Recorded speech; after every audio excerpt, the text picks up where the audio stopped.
Welcome. I'm going to do a tutorial about how to make an airbase, and first I'm going to obtain the background images. To do that, I'm going to use this software here, which is SASPlanet. You can find it in sasgis.org or G, and under this button you can download it. This is the latest version, so just click on it and download it. I'm going to cancel because I already have it.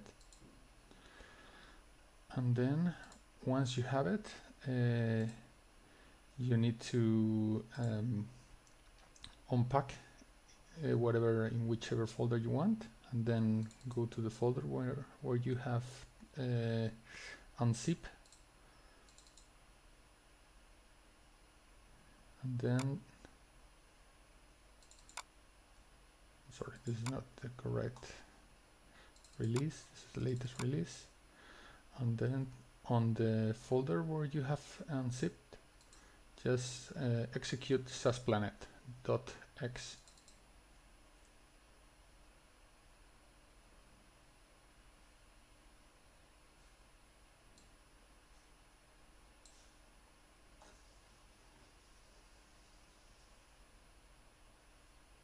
Okay, I'm going to try again.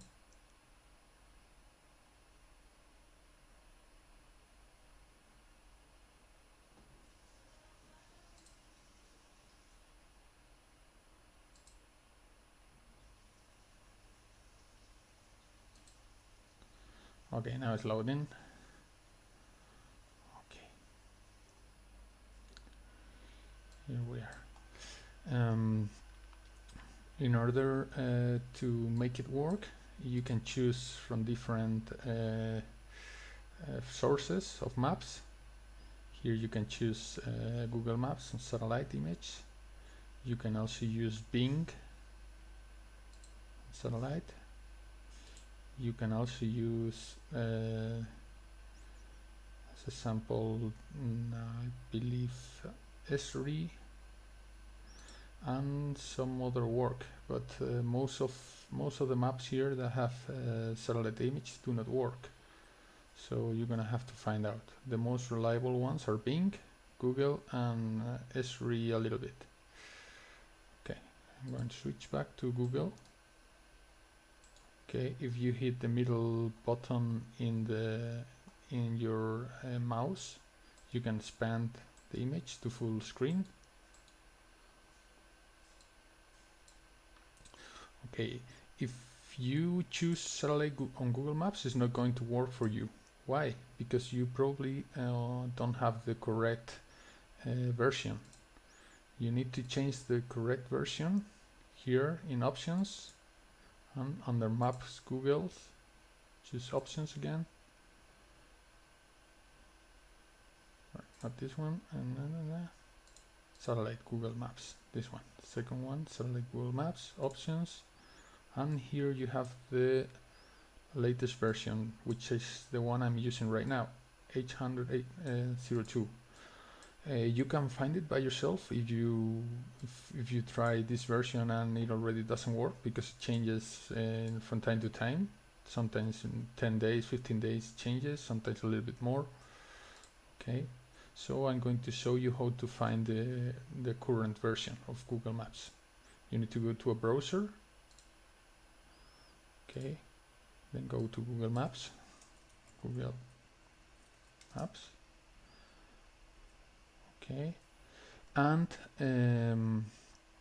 now you're gonna press this Control and U, and this is going to open the source of this website. Now inside the source of this website, the source code, you're going to try to find, using Control F, you're going to try to find the next word, next letters, K, H, M, S. Okay, hit this KHMS, and at the end of these lines there's a number, 802, 802, 802, 802. This is the current version. Okay, this Control U and Control F work in both Firefox. They also work in Internet Explorer and Chrome. It works in most browsers that I know. I press again Control U. Okay, and now Control F and KHMS. And here we go again. Okay, 802, 802. This is the current version. So once you have the version, the correct version, you just need to go to, you just need to change in general options. Here, just press, and Google Maps will begin to work again. Okay, now I'm going to find the airport, the airbase I want to make.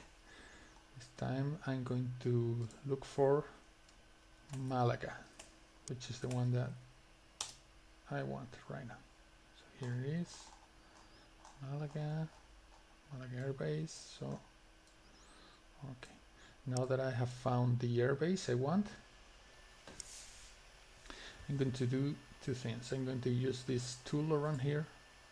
I'm going to make a rectangular selection. Okay, I click whenever I want it, and then I choose the airbase I want. Okay, I'm going to ask about it because it's too big. I want it just to be just as big enough to fit all the airbase. Because if I make it more than big enough, it's going to have extra size that is going to make my computer go slower. Okay, so I click. It's not click and drag, it's just click once to begin the selection, and then click twice to end the select. Click a second time on my left cursor, on my left button, and there I have it. And automatically it shows this screen here. This says download, and this says stitch, which is to join the images together. So now we have to download each and every image at the zoom level I want it. I'm going to use zoom level 19 because it's big enough. It's going to generate me an image this big, 8065 megapixels by 7000 pixels approximately. And first I'm going to tell the software to show me which images from zoom 19 I already have on my cache. So I select zoom 19 here, and I tell the software to download. So start downloading, and it tells me it's already here because I have already downloaded any other time. So I press exit. Once I have downloaded all the different zoom 19 images, I'm going to stitch them together. So I'm going to repeat the same selection. I can do that either by choosing last selection here or by pressing Ctrl B. Okay. I got last selection. Again, this window pops up again, and this time I'm going to choose joint. I need to do the download the step first, because if I don't do so, the image returns does not have the same quality. So this time I choose zoom 19, and I choose where I want the image to be loaded.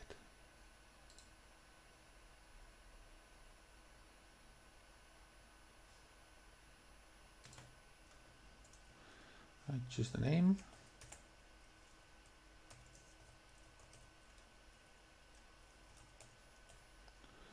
and then save it. And now I'm going to use also post-processing, which seems to, or at least that's what someone told me, seems to erase some of the Google logos.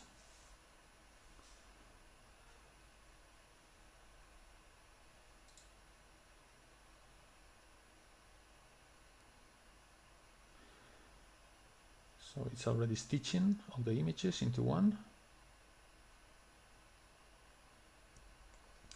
It's going to take a little while, but the bigger the zoom, the bigger the file is going to generate, the better also.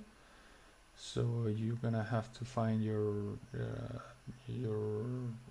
desired zoom that you can work with, and that your computer can work with. Because if you for example, if you choose a zoom, in example zoom 20, will probably generate a 100 megas image, which can be too big for some computers. Okay, now I'm going to go to that folder.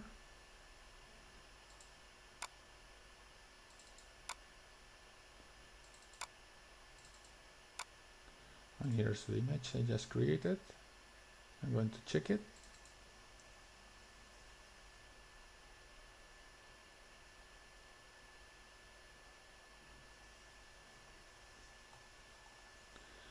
And here's my image.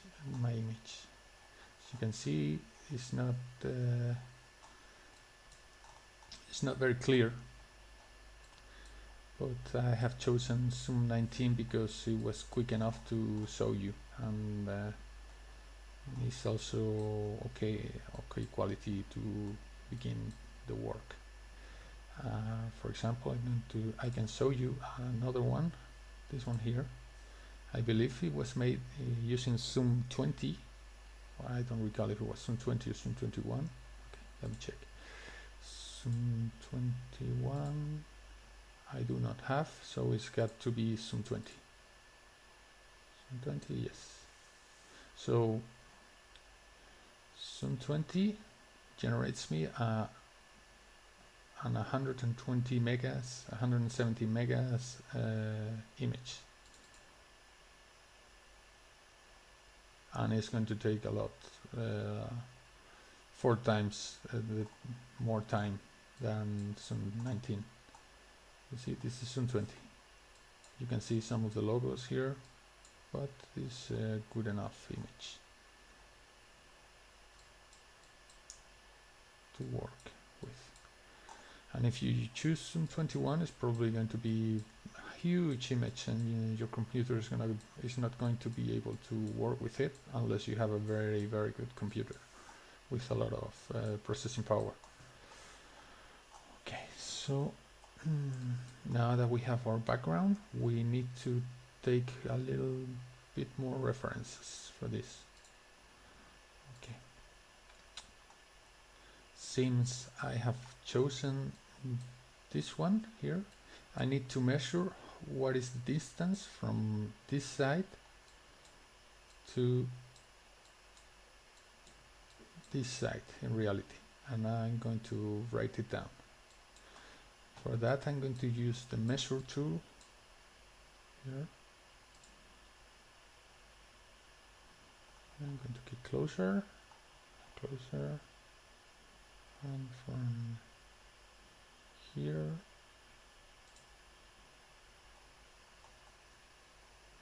I'm going to click using the right button to drag the image without clicking anything.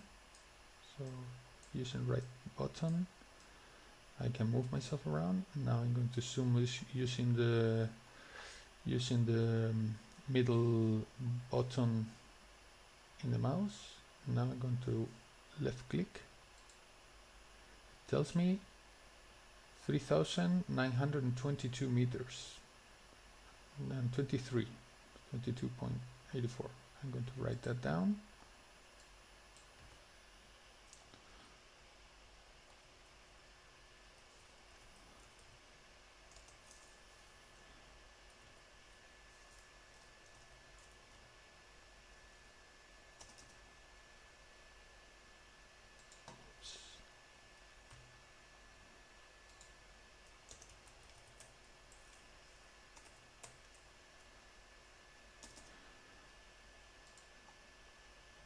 Now I'm going to measure again. I'm sorry. I'm going to click again on the ruler tool. I'm going to measure the height of the image. Height from here to here. As you see, I'm going to choose from the image square to the image square in the other corner, because my image does not go from my selection. It takes a little bit more on the outside.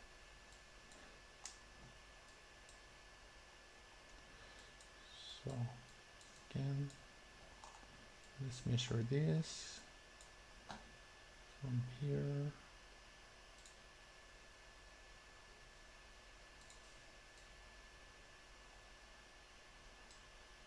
Oh, sorry, I mistakenly pressed left click.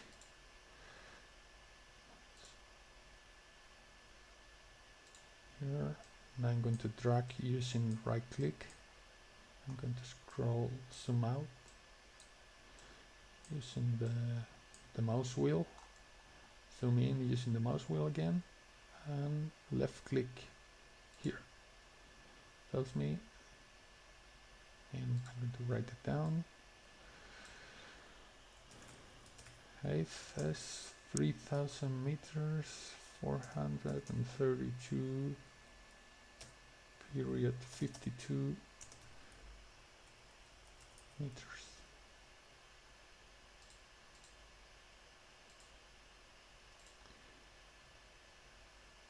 Going to save it in the same folder.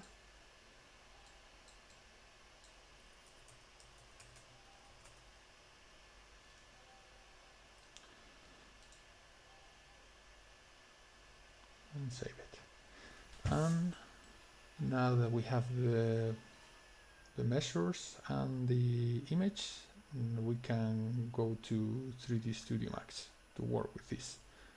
But that will be in a different video.